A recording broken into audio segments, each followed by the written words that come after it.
You advocated for arming the Syrian rebels.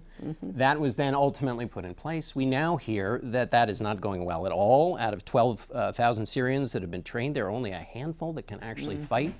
Was this a bad idea, or was this a bad idea, or was this a good idea poorly executed? Well, John, I did recommend that at the beginning of this conflict, we do more to help train those who were in the forefront of leading the opposition against Assad. Looking to try to bring the moderates together. You know, a lot of these rebels originally, they were business people, they were professional people, they were students. They had no training in going up against the Syrian army, which Assad clearly was going to use to the ultimate effect. That was not the decision taken at that time. A lot of what I worried about has happened. There are now big ungoverned territories within Syria that are dominated by terrorist groups, ISIS being the best known, but not the only one.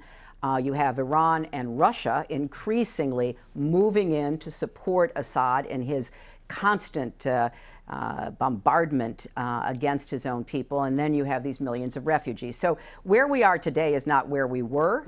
And where we are today is that we have a failed program. You heard the testimony.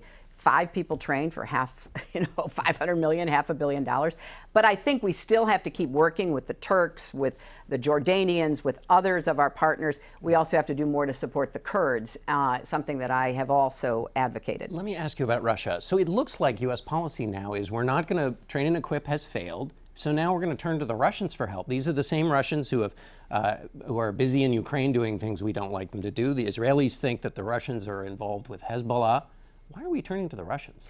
Well, I hope we're not turning to the Russians. Let me just quickly say that I wouldn't give up on train and equip, but I sure would push the Pentagon to take a hard look at why what has been done has been such a failure, and what more we could do to support like Kurdish fighters who are on the front lines.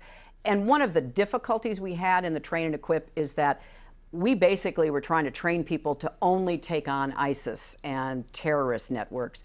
We were not training and equipping them to take on Assad or his military or his proxies, which include Hezbollah, by the way.